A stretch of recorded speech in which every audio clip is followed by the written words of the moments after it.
ایک ہمارے شاہ صاحب تھے، ان کے مرید پیر امام شاہ صاحب لودرا، وہاں ملتان کے قریب ایک جگہ ہے، وہاں کہتے تو ان کے دانت میں درد ہو گیا بہت.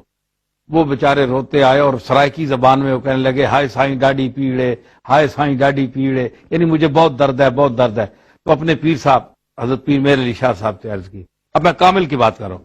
تو پیر صاحب اب چاہیے تو یہ تھا کہ پیر صاحب قرآن شریف پڑھتے، کوئی حدیث کا جملہ بولتے، یہ کرتے کچھ نہ کچھ. تو آپ نے کیا کیا، آپ ان سے بڑی مہربانی فرمایا کرتے تھے، وہ مرید بھی تھے اور خود وہ بہت بڑے عالم تھے. تو پیر صاحب نے فرمایا اچھا سائیں شاہ صاحب بہت ڈاڈی پیڑے ڈاڈی پیڑے. وہی 3 مرتبہ ان کے جملے دہرا کر ان کے منہ پہ کہنے لگے منہ کھولیں. انہوں نے منہ کھولا، آپ نے دم ڈالا، اللہ نے شفا دے دی.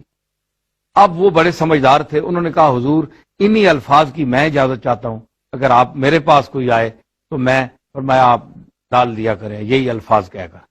وہ جب تک زندہ رہے جی، کوئی دنیا میں ان کا جو مرید آتا تھا جہاں کی کوئی تکلیف ہو، وہی لفظ ہائے سائیں ڈاڈی پیڑے وہ کر کے جناب دم ڈال دیتے تھے، اللہ اس کو شفا. اب پیر میر علی شاہ صاحب نقطہ کیا سمجھ آیا کہ یہ جو شفا آپ کو ملی ہے یہ پیر میر علی شاہ صاحب نے شفا نہیں دی. شافی پیر میر علی شاہ نہیں ہے اور کوئی صاحب بھی نہیں ہے، شافی اللہ ہے. پیر میر علی شاہ صاحب اتباع سنت اور قرآن و سنت کی تعلیمات پر چلنے میں اس قدر انہوں نے وہ مقام حاصل کر لیا تھا، اللہ کا قرب، توجہ اللہ، انابت اللہ، رجوع اللہ. تو اس مقام پر فائز تھے کہ ان کے منہ سے اگر کوئی بات بھی نکل جاتی تھی تو اللہ تعالیٰ اسے قبول فرما لیتا تھا. تو یہ ہے کامل کا دم ڈالنا.